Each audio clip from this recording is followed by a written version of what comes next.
Selamat datang di AR Otomotif. Ya, di sebelah gua ada salah satu mobil MPV listrik dari BYD. Ini merupakan BYD M6. Belakangan memang BYD mengeluarkan mobil MPV-nya dalam bentuk seperti ini. Ini merupakan BYD M6 yang berkapasitas 7-seater. BYD M6 ini terbagi menjadi dua varian. Yang pertama ada standar, sama yang kedua ada superior. Nah, yang superior itu ada yang captain seat, ada yang 7-seater seperti ini.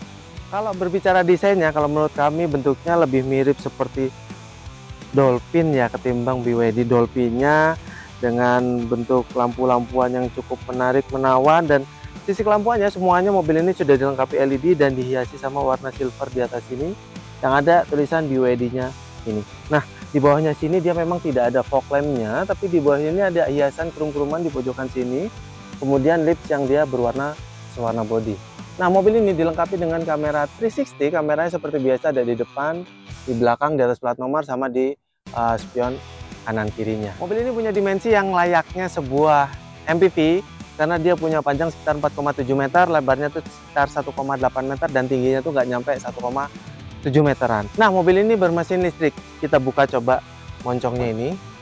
Nah, moncongnya ini, kap mesinnya sudah dipopang dengan hidrolik yang cukup kuat kanan kiri, jadi memudahkan kita saat membuka kap mesinnya. Dan kalau kalian lihat di dalam kap mesinnya ini terlihat longgar banget, artinya kosong, mesinnya ada di bawah, di depan. Dan mobil ini menggunakan baterai berkapasitas 55 kWh, dan kapasitas baterai tersebut bisa menghasilkan range sekitar 420 km-an. Nah, berbeda dengan varian tertingginya. Kalau varian tertingginya itu dia kapasitas baterainya sekitar 71 kWh. Nah, mesin listriknya ini bisa menghasilkan tenaga sekitar 160 horsepower dan torsinya sekitar 310 Nm, dan semuanya disalurkan ke dua roda depannya. Nah, anyway, mobil ini dibatasi kecepatannya hanya sampai 180 km saja. Untuk 0 ke 100 km mobil ini bisa menempuh dengan waktu 10 detikan. Menilik ke sampingnya langsung terasa krum-krumannya di list kacanya ini atas bawah, kemudian di bawahnya sini ada list chrome yang membuat tampilannya lebih dinamis, dan juga garis tajam dari belakang sampai dengan ke fender depan situ mentok sampai dengan lampu.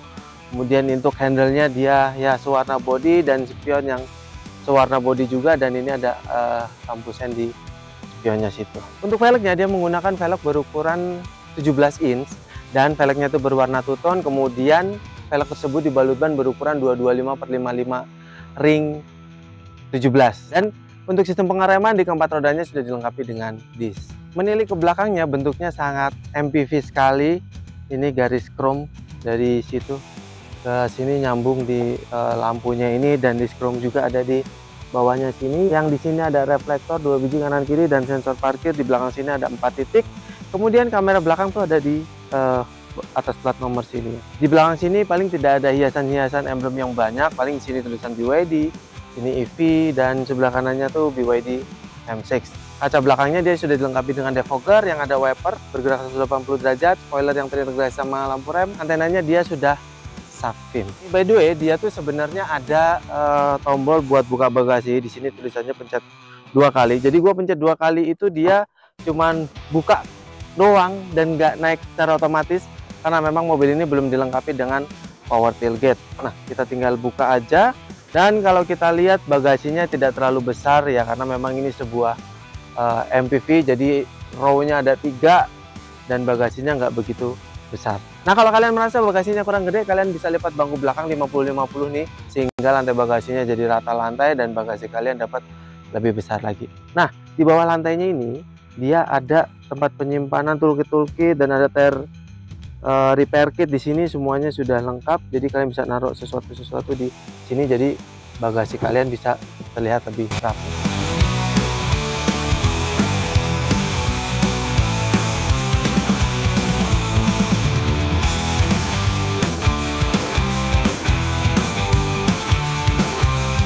Oke, gua duduk di bangku paling belakang dari BYD M6, dan gua naikin dikit biar nggak ganjel, kurang dikit lagi. Nah, posisi duduknya lumayan, dan surprisingly headroom gua ada di 4 jari ya. Legroom gue ini tadi gue setel tengah-tengah, dan masih ada space yang lumayan, dan kaki gua memang nggak tersangga dengan baik di belakang sini, karena memang biasanya di belakang sini tempatnya orang-orang kasta terendah di rumah. Jadi ya beginilah. Dan kalau diisi bertiga sih gua nggak recommended ya di sini, paling berdua aja sih, kalau bertiga sempit banget. Nah kemudian di belakang sini yang kita dapat tuh hanya cup holder kanan kiri sama asupan musik nih, kanan kirinya dia ada speakernya gitu. Untuk asupan listrik kayaknya di belakang sini kita nggak ada ya, jadi minim asupan listrik sih di belakang sini. Nah gua duduk di tengah dari BYD M6 dan di sini paha gua nggak tersangga dengan baik, tapi kayak kita bisa masukin ke depan, jadi ya lumayan nyaman sih di sini. Dan seperti gue bilang tadi, M6 itu tipe yang tertingginya ada varian yang captain seat, tapi yang kita review ini memang yang tipe standar 7 seater. Dan kalau kita duduk berdua sebenarnya ada apa namanya, ada armrestnya sih, tapi nggak kita buka lah, masih di plastik ini. Sebenarnya bisa sih, tapi ya udahlah. Headroom gua lega banget sih ini so far. Legroom gua juga lega, dan ini tadi udah gua setel posisi berkendara gua. Di belakang sini paling ya ini kita dapat ngatur AC di sini, kipasnya mau berapa gede, dan kita panel AC-nya ada di atas ya, kanan kiri. Belakang juga tadi ada di kanan kirinya asupan AC-nya. Nah kemudian di sini ada USB slot 2, satu Type C, satu Type A ya. Nah di atas sini ada tempat penyimpanan handphonenya, jadi kalau kalian lagi ngecas handphone, kalian taruh di situ handphonenya. Nah sini ada hand grip yang sudah retractable, lampu baca yang LED, dan mobil ini belum ada sunroofnya ya. Kemudian ini menggunakan bahan plastik keras, door panelnya, kemudian ada kayak wood panel gitu, handlebar silver, dan armrest di door panel ya dia menggunakan bahan sama seperti bahan bangkunya, warna coklat gitu. Dan dia ada power window yang memang sudah otomatis naik dan turunnya. Kemudian di bawahnya ada bottle holder sama tempat penyimpanan yang nggak begitu besar sebetulnya. Anyway, gue udah duduk di bangku paling depan dan so far duduknya cukup nyaman. Bangkunya pun plek kalau badan gue ya, dan ini bisa diatur maju mundur, terus high adjusternya juga bisa ya, jadi recliningnya juga bisa. Nah cukup nyaman. Nah oke segini. Nah ini bisa kita setel juga tilt sama teleskopik, jadi lumayan lengkap pengaturannya.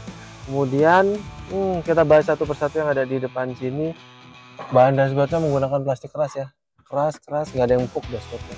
Ini pakai wood panel gitu, dan ini ada tempat penyimpanan tertutup yang lumayan gede. Dan selain tempat penyimpanan tertutup sebelah kiri sini, ada juga sebelah kanan sini yang kecil. Ini bisa buat naruh duit receh atau flash kalian.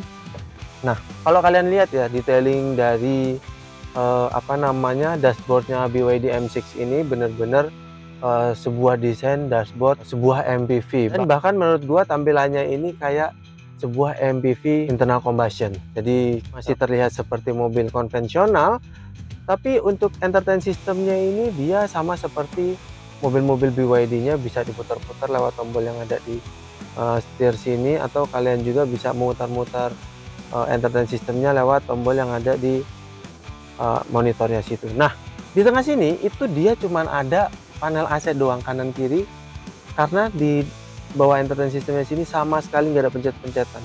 Jadi kalian semua mau akses apapun itu lewat entertain sistem sini, dari mulai AC, entertain system, navigasi, setting, semuanya kalian atur lewat entertain system sini. Nah yang menarik mobil ini yang menurut gue paling oke adalah kamera 360 nya, karena pada saat kita kamera 360 nya kita pilih tampilan 3D, itu tampilannya cukup menarik sekali ya, kan tampilannya cukup real, dan posisi berkendara kita benar-benar terlihat aktual banget, dan kita bisa lihat mobilnya dari depan, bisa kita atur lihat kamera dari depan, bisa kita atur dari belakang, kemudian dari samping kanan kiri bisa juga. Atau kalau kita nggak mau pakai kamera 3D, kita bisa matiin kamera 3D nya, kemudian kita bisa lihat kamera depannya, kamera belakang, kemudian kamera samping kiri, samping kanan, bahkan kamera cekungnya dan segala macam bisa kita atur lewat entertain system sini.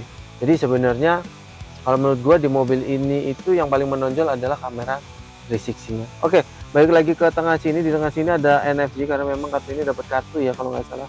Dan ini tuas transmisi yang unyu-unyu bulat-bulat di tengah, dan kanan kirinya tuh ada tombol-tombolan AC paling di sini, terus defoggernya, stability control, volume di sini, terus ada ini apa namanya, auto holdnya di sini, terus ini ada nggak tahu nih tombol apa ya, gambar listrik ini.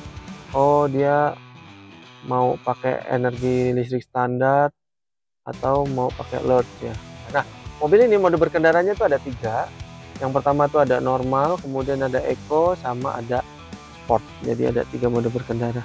Nah, di belakangnya lagi itu dia ada cup holder 2 biji dan ada tempat penyimpanan handphone kita nih di sini yang cukup menarik, dan di belakangnya lagi itu dia ada armrest yang menggunakan bahan seperti bangkunya.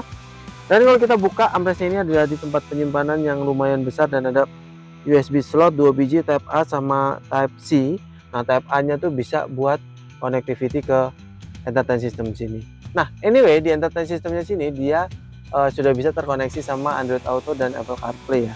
Nah, kemudian ada power outlet 12 volt di sini, jadi masukan listrik di depan ini jauh lebih banyak daripada di belakang-belakang. Kalau bicara setirnya tuh dia flat bottom dan dia menggunakan bahan agak empuk ya. Tombol-tombolan udah pasti ada di mobil-mobil sekarang.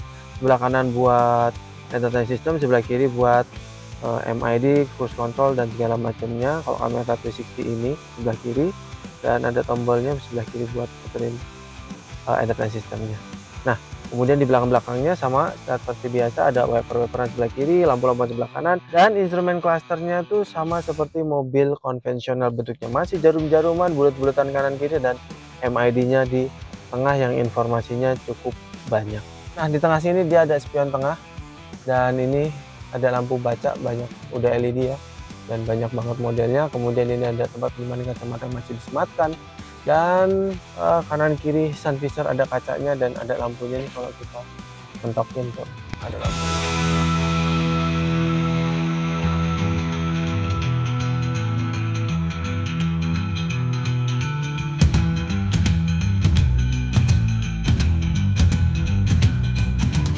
Anyway, itu tadi pembahasan kami tentang BYD M6 ini. Gimana menurut kalian tentang mobil yang dikeluarkan oleh BYD ini? Memang mobil ini merupakan satu-satunya mobil MPV di kelas mobil listrik. Jadi dari sisi kegunaan, dari sisi capability, mobil ini pasti akan lebih oke ketimbang mobil-mobil EV yang lainnya. Nah, mungkin itu dulu video dari kami. Jangan lupa untuk like, comment, dan share semua video kami ke sosial media Anda. Jangan lupa juga subscribe buat Anda yang belum, dan aktifkan tombol loncengnya supaya kalian semua terinformasi semua video-video terbaru dari kami. Bersama gua Anwar, sampai jumpa di video selanjutnya, dan salam.